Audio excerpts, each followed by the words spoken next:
I'm Pat Miller, and this is the Professional Photographer Podcast. You'd like to have some more leads. Well, what if it was just a credit card away? That's possible if you're running Google Ads. For some reason, you may think, I don't know about running ads. I want to build my studio organically. You can do that. That's a strategy. But if you want to grow faster and you want the machine working for you, you need to tune into this episode with Yaneck Wasiek. He's going to talk us through Google Ads, how they work, how to make them work better, and why they probably should be part of your marketing strategy. I would imagine if you're not running ads, you have 1,000 questions. And if you are running ads, you have 2,000 questions. But Yaneck's the guy to learn from. We will talk about the big picture, what they are. We'll talk about how to make them work better. And we'll talk about, once you get leads, how to follow up with them until they book. And spoiler alert, do you know how long he follows up with clients? He gets a lead from Google Ad. How much does he follow up? How long? 13 months. You can up your game. Yaneck is standing by. We'll talk to him next. Yaneck, welcome to the Professional Photographer Podcast. How are you today? Pretty good. Thank you so much for having me. Now, I knew today's episode was going to be powerful because we're talking about Google Ads and people need to learn how to run them and how to run them better. But before we even go there, I know you're going to help people because you're wearing a KMFDM shirt. Yeah. You know, it's we actually at imaging, I was wearing my other KMFDM t-shirt. So very cool. I'm so happy that we share the music taste here. Yeah. Well, besides excellent music taste, if someone hasn't met you yet, tell them who you are and what you do. So my name is Yaneck, and I'm sure you hear my accent. I'm originally from Poland, from Warsaw. I've lived in the U.S. for about 32 years now, but I came when I was 20, so that makes me 52. So when I came when I was 20, I didn't speak English, so I can get rid of my accent. So hence, I hope will be still okay to understand me. I've been a professional photographer for 18 years. The first 10, I still had a corporate job. I was a director at a consulting company that was owned. It's called Avanade, but it's also owned by Accenture and Microsoft. So many people should recognize those names. Sure. So Accenture maybe less, but Accenture is kind of similar to Deloitte, which I worked for before that. So I come from a very strong business background, as you can imagine. And I decided to quit corporate world and switch full time to photography. It's going to be 8 or 9 years now. And we were in Chicago. So I used to live in Chicago. And like 9 years ago, we moved from Chicago to California, first to San Diego. Now we are in Orange County. And we focused on different kinds of photography, but, mainly corporate, more businesses, where there's headshots, branding, all types of, business to business kind of photography. Well, thank you for the background, and thank you for taking the time to teach us something that more people need to learn, which is how to utilize ads to grow the studio. Yeah. Let's start with this. It's so weird. For some reason, photographers and many small business owners, they take almost a pride in not running ads. Oh, I don't run ads. But with your big business background, that must not compute to you. You know what? People are like, I don't know, this kind of maybe an ego thing that people say, well, now the people love me and, they're going to come regardless. But at a certain time, when we came to California, obviously nobody knew us. We were relatively maybe known as photographers in Chicago, but in California, nobody heard about us, especially in the business world. So, we could focus. I did focus on SEO, so search engine optimization. So basically how Google finds us organically. But if you ever try that, it takes time. Takes time to to see the results, but takes time for you to do it. It's very easy not to do it properly. And Google may change the algorithm any day. And you may have been. I actually talked to somebody last week, and they say, she told me, like, you know what, I ranked so well for so many years, and suddenly Google changed some algorithm, and I'm not visible at all. So doesn't mean that you did something wrong. It's just the way Google maybe tried to find businesses differently, and suddenly it affects our business. So yeah, it's okay to rank organically. There's nothing wrong with ranking organically. If it brings business, yes, but do not limit your business to one channel.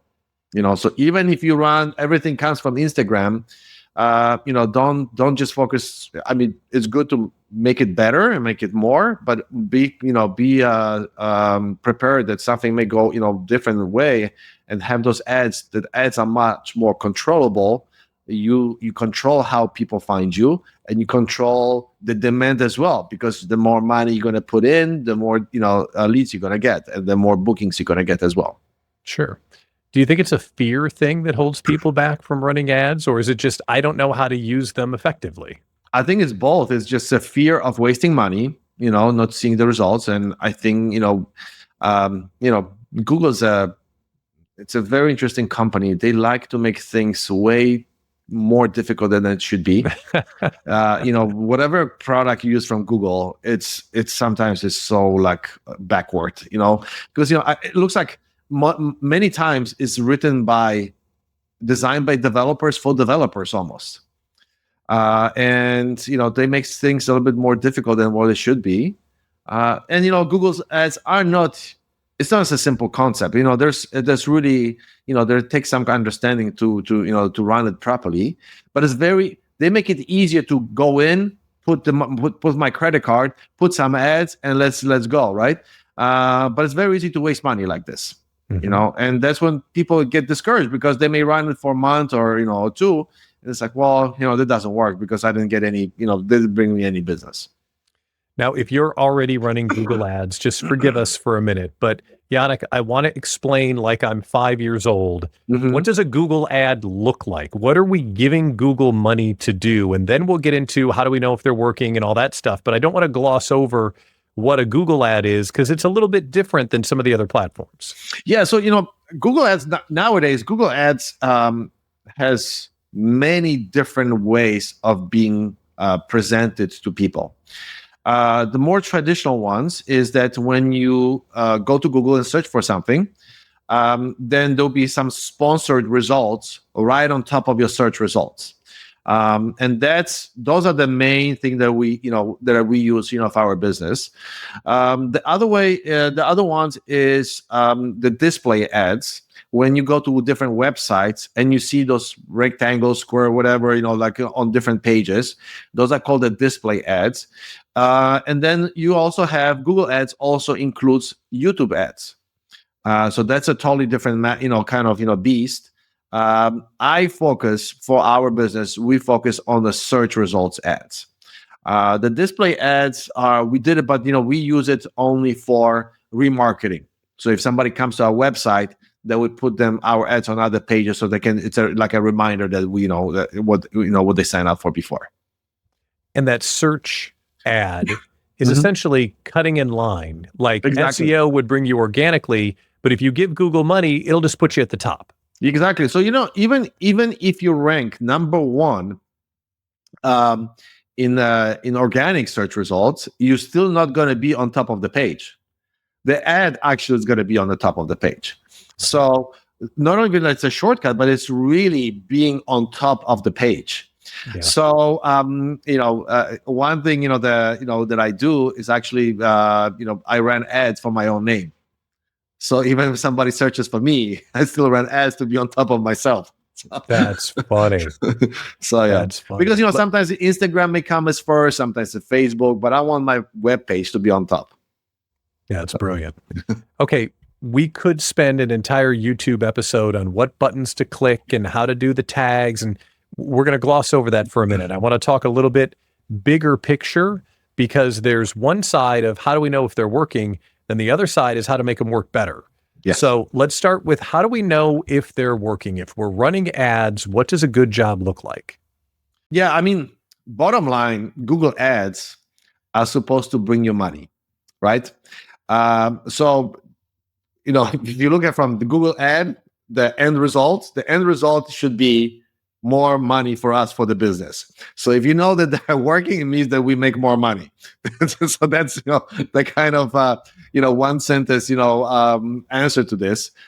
If they don't make money, even if you get a lot of clicks from the ads, or you get a lot of people signing up for something, if it doesn't bring you money, there's just the return on investment is bad. And basically, that's what we should look at. When we run any marketing campaign, the return on investment should be there. Whatever the return is, right? I mean, in our, most of us, as photographers, the return should be book sessions or some kind of jobs that we want to land. Some people run marketing campaigns just for their pure presence and brand recognition, etc. But those are usually much bigger companies that really care about just the image and just awareness versus really do the bookings. And just to give us an idea, is it a 2-to-1 return is a good job? Is it 3-to-1 return? Like, how do you evaluate your own performance? You know what? At the beginning, for me, was even if I get my money back from the ads, was good enough. And I tell you why, because that's kind of counterintuitive. It's like, okay, I'm going to spend $500 and I'm going to make extra 500. So basically, I'm at net zero. Doesn't sound good, but if you're starting, and you want to have more people in front of your camera, that's a great way to do it, because the people that you have in front of the camera, that's your new network. Right, and you can work with them to get you more business, because if you do an awesome job, they're going to tell their friends or colleagues, etc. To bring you more business. So that's at the minimum. Like, don't lose money. Make at least the money that you invested. 2x, 10x. The more x you have, if you have 10x on the return, it's fantastic. I'm usually happy if I make 3 to 4x on my spend. So if I spend $1,000 ads, if I get 4,000 in return, I'm happy with that. I love the X's. Bring me all the X's. Exactly. 2x, 3x, 4x. X's are great. Yeah. When you get an ad that's at least breaking even, or it's doing 2 or 3x, how much should we pour on Google? Like, how much money should we spend? I actually had a conversation with my mentoring group, earlier today. If something is good, do more of it and better. So it's if you make if you spend 500 and it gives you $1,500, then if you're gonna spend 1,000 or 2,000, it's gonna bring you money. Obviously, at some point, it's gonna stagnate a little bit more. You cannot just put 100,000 and it's gonna give you $1 million. That doesn't work like this. But basically, you can start spending more money on the ads and then get the return back. And then some point when it's flattened, that this is kind of the limit where you can be, But if something works well, and that's what usually people realize. If something works well and gives you money, they don't feel bad about spending more on Google Ads, right? You know what? If I spend about between $2,000 and $2,500 per month on Google Ads. And, to some people, it's like, when they look at it, it's like, that's crazy. Why are you spending so much money, on Google Ads? I said, because it brings me business. Right. Why wouldn't I, So, but, like I tell people, like, to start, you can spend maybe $400-600 per month on Google Ads, and then let Google, learn everything, what you do. And then once you tweak it and make it, make it better, then you can start increasing the budget per month. Mm-hmm. We start running a Google ad. We're at the top of the search results for headshots, let's say. They're starting to work, but they're not as efficient as they could be. So let's turn our attention to the landing page, where that link goes. Yeah, so, you know what? I'm glad that you mentioned, because one of the mistakes that I see when people are running Google ads or Facebook ads or Instagram, whatever, as photographers, we bring them to a homepage before even about talking about landing pages, right? Bringing, if if somebody click on your ads, it means that you pay for it, right? That whatever the fee is, whether it's $3, $5, $7, you already paid for that person, to come to your page or to your website. If you take them to your homepage, they are distracted by everything. They're distracted by different menus. They're distracted by different photos. And you do, like, let's say you headshot photographer. Oh, you do video too. Oh, let me find out about video. It's like, they can navigate through your website, and then somebody calls them, from the office. Oh, we need to do this, and poof, they're gone. Right? They're not on your website anymore, and they forgot about what they were doing. So, taking from the clicks, taking to your homepage or to a page that is not really optimized for Google Ads, is basically like wasting money, right? Because you spend the money on the click, but you didn't get anything back in return. The chances for that person to come back and book anything or provide you their information is minimal, right? So that's when it comes to the term CRO, or conversion rate optimization. And that's the rate in which, that's a rate of how many people visit your page, and then how many people actually take action on your page, right? So landing pages, are basically pages, individual pages that are optimized for specific ads that you run. So let's say if you are, family photographer, you can have a separate page just for family photographer. Let's say you're running fall mini sessions. You should have a landing page just for fall mini sessions, right? And the only thing you can do is about fall mini sessions, some special, right? If you're a headshot photographer, you can have a separate landing page for individual sessions, or you can have separate page for team headshots, because those are two different ads and two different kind of actions that you want people to take. So landing pages are basically pages, could be on your website or could be on a different platform, but the main thing, they're optimized to have only one action item, nothing else, no menus, no click. The logo should not be clickable, and then you want the visitor on that page to take only one step, and whatever the call to action is, but that's the only thing they can do on that page. So it's clear with only one thing to do, but you're not bouncing them only to a calendar to book their session. You have to tell the story a little bit to get them to do it. Yes, and you know what? If you were at my imaging class, I went actually through the whole structure of what the landing page should be. And if anybody's interested, maybe we can put in notes of the podcast, where to get the presentation from imaging. And there's actually a whole presentation, whole PowerPoint about which section to have on your landing page. From the hero section to the problem definition, how you can help them, the process that you have, some social proof, on your landing page. But yeah, basically, it should be the whole story. So it should be a text combined with images. Don't just put portfolio. Don't just tell them how great you are. It's focused on them versus you. Okay. But then to answer your question, we shouldn't, when somebody comes from the ad, we shouldn't just ask them right away, just book session with us, because they don't know us. They don't trust us. Why would they put the money on the table to somebody that they met for the first time? We just don't do it in real life.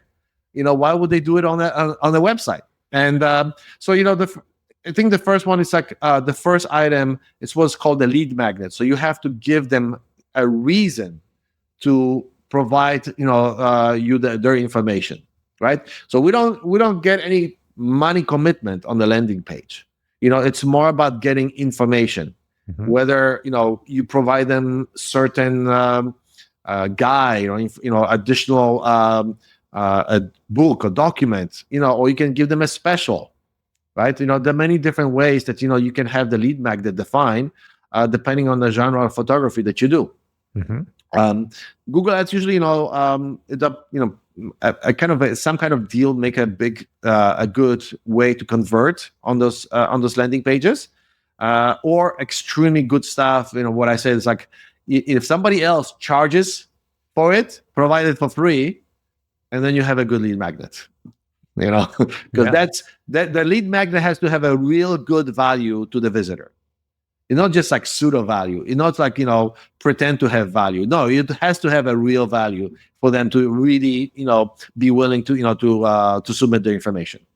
And that would tickle the thought process of, well, I can't give that away for free. That means you're probably doing a good lead magnet, that you're giving value so tangible that someone would want it and want to digest that information.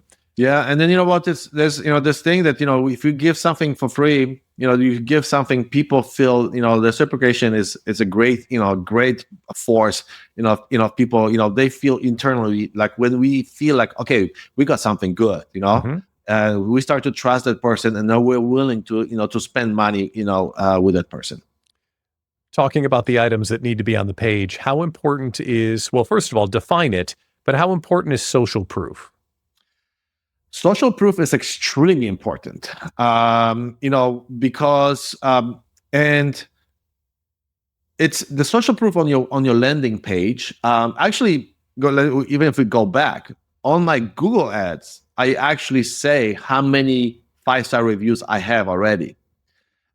So that's one social proof. I include in my ads how many people I photograph per year. And I don't even say I photograph, let's say, we photograph over 6,000 people every year. I don't say, I photograph 6,000 people every year. I say we make 6,000 people photogenic every year. As a social proof that we actually made them photo, because most people when we come for headshots, it's like, I'm not photogenic. Right. I mean, we all heard it, right? When we photograph people, it's like, I'm not photogenic. It's like, I hate my photos, right? So that's so those are, even in the ads, I provide the social proof that we help other people. Okay, and then on the landing page, we provide the social proof along, throughout the page. We don't just put one section and then all the reviews, but we put the reviews and testimonials throughout. And then the social proof is also the before and after transformation of the headshots that we do. So, there's a multiple facets of social proof that we can have, on the landing page. Because, the landing page is, beside, giving a value, it has to also build the first level of trust, right? That you're an expert in whatever we do as photographers. We run the ads, we get some clicks. We get the clicks to a really good landing page. They give us their email, they get the lead magnet. Now let's talk about what happens after that. How do we communicate with a lead once we have their email address? Yeah, so that's a great question, because I think if we don't do the book now, we know that people don't book right away. So we receive the lead, and then what do we what do we do with it, right? The few key things that we should be doing. One is the speed. The speed is important. That we need to reach out to that lead as fast as we can, right? Now, how do we reach to that lead? We can reach out through email, we can call them, and we can text them, right? Different people, and really there's no rule. Some people prefer emails, some people prefer text messages, and some people prefer phone calls. Personally, my preferred way of communication are emails. But we were on the call earlier today with my crew, and then there's somebody else is like, oh, I'm completely the opposite. I just love to talk with people on the phone, and I'm pretty sure a lot of people, they just love text messages, right? Mm-hmm. So even though my phone conversation is my least favorite, I still call every lead that I receive. I call them, I send them email, and I send them a text message. And the email and text messages are actually, it's a whole chain of emails and text messages. And we talk about, we can talk about it later about it. But, we have to call fast or email fast and do all three of, the three methods or three channels, because we don't know what is the preferred method of the communication for the person that would just reach out to us. So, even majority of people may say they like text messages. It doesn't mean that we shouldn't call them. We should give them the option and see what works the best for them. Let's go through real quick, just the broad strokes of that follow-up. So what does that follow-up sequence look like? Yeah, so the emails are combined with text messages. So I send an email first, then I send a text message, then I send, after the next day I send an email, and 2 days later I send a text message. But basically my, we'll call like an email, I think they call it like a drip campaign, right? So that's, let's say my special is valid for 7 days. So the first 4 days, I send an email every day, and I send them a text message every other day. And then toward the week, when the special is over, I send them the last 2 days again, email reminders and text reminders that the special is over. Okay, but not every email and every text is about selling. And the email is also the second email is actually a more deeper look into the social proof. The third email is about us, about a lot on the personal side, who we are. And then we start to give them tips about headshots. We give them a whole guide. We give them all, how to even pick a photographer, even if they don't go with us, whether location is better or not, whether what to wear, what kind of clothes to wear, and so we give them a lot of tips, throughout. And our sequence, I think it's right now 13 months long. Wow. Yes. What? Wait, you're following up with the lead for 13 months if they haven't booked? Yes. And for someone that's doubtful, 6 months later, there still are people that convert, isn't there? Oh yes. I learned a few weeks ago, this kind of a thought. Diminishing return doesn't mean that there's no return. There's still return. That's so great. So just because it's less, I still make money. So the whole point is to make it nice and automated. And basically, just keep sending this automatically, so it's on an autopilot. And when somebody responds, then you do it manually. But so those emails and text messages, they go through my system, and after, so I have a special, and then after I think 4 months, I have a slightly deeper special, and then so we'll see whether they buy this. Okay, some people do buy it, some people don't. And then the last email, which is like I think the 14 months, I send them, okay, this is it. I don't have any more information for you. Those are all the tips. Saying goodbye. This is the last chance if you want. And then believe it, this is so true. On the last email, people still book. I don't know. I still want to book it. So even after 14 months, the people still book it. That's fantastic. Thank you for reassuring us that happens. Oh, yes, absolutely. Absolutely. Let's also get a report on this. So what does a good job look like as far as conversions from leads to paid business? How do you gauge that?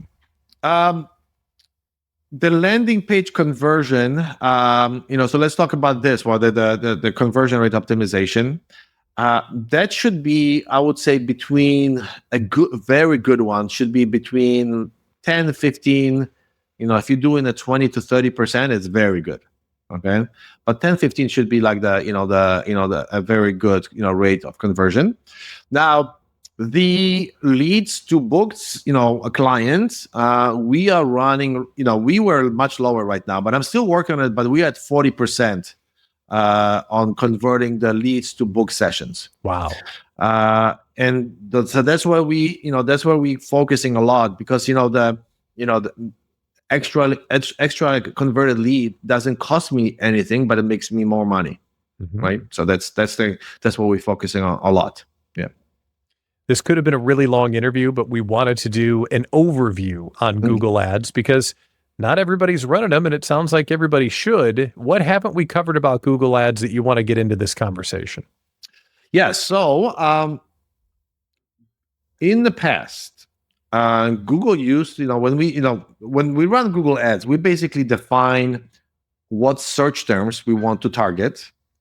What are the things that, when people search for. Let's say we want to target, I don't know, professional headshots in New York. Let's say. So in the past, there were three types of keyword matching. It was exact match, phrase match, and broad match, right?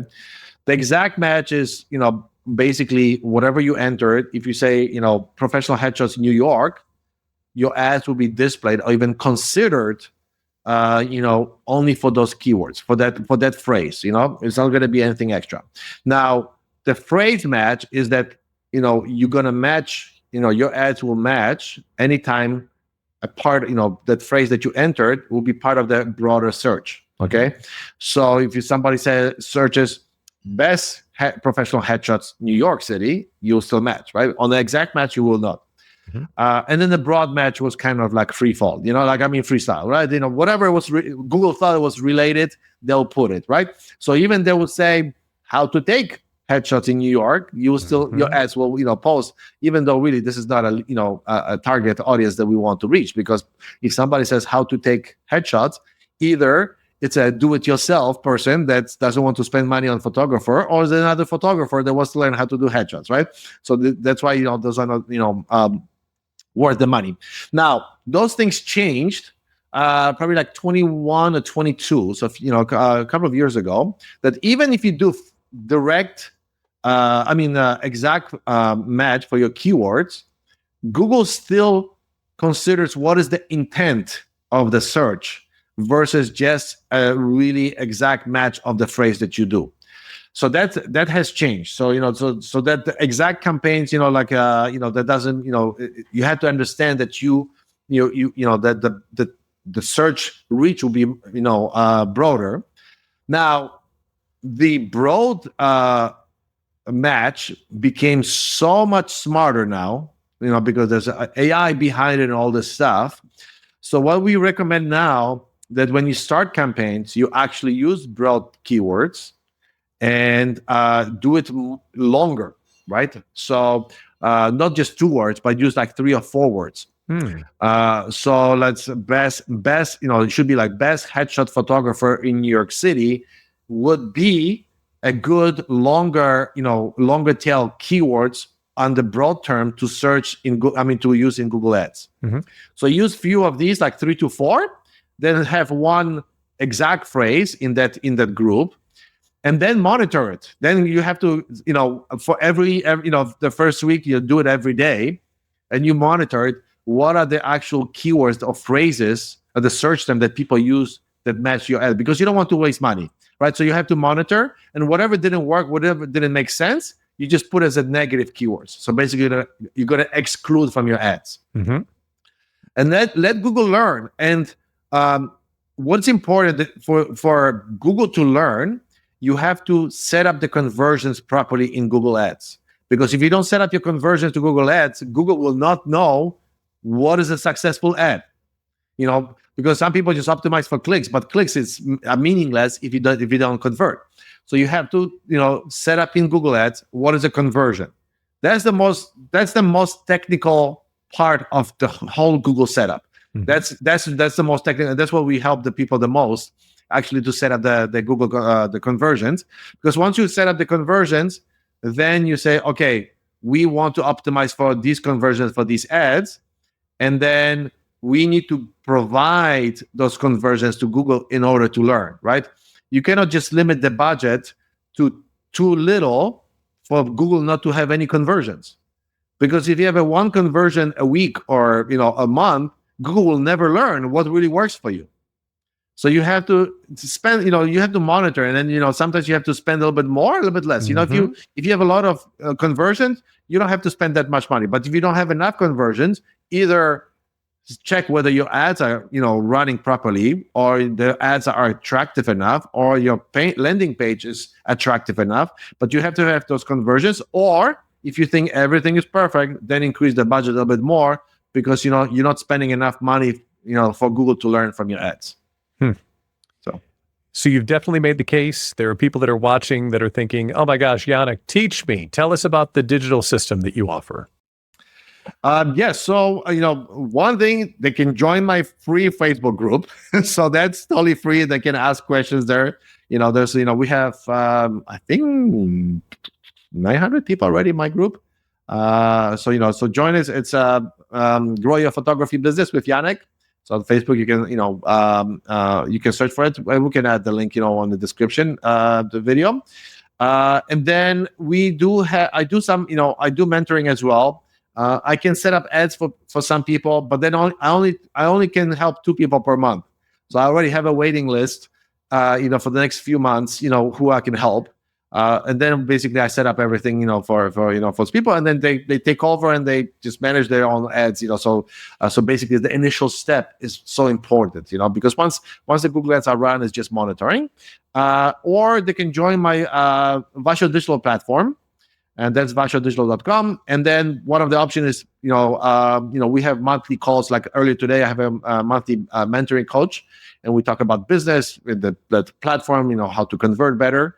But there's an also option with like one-on-one mentoring with me. So, whatever comfort level you have, how much time you want to spend, I can help you, but my time is obviously limited. So the one-on-one mentoring is only 1 person per geolocation. So some geolocations are already taken because I don't want, the people that I mentor to compete with each other. Sure. So that's, So if you're sitting there now and you're thinking, wait a minute, I'm not growing as fast as I'd like. More leads are literally a credit card away. Yaneck, thanks so much for coming on the Professional Photographer Podcast. I appreciate it. Thanks for tuning in to this week's episode of the Professional Photographer Podcast. I'm already excited to get you our next episode, so make sure you hit subscribe and bing, it'll show up automatically. Also, if you liked the episode, can you give us one of those? Like, the thumbs up, that's really important.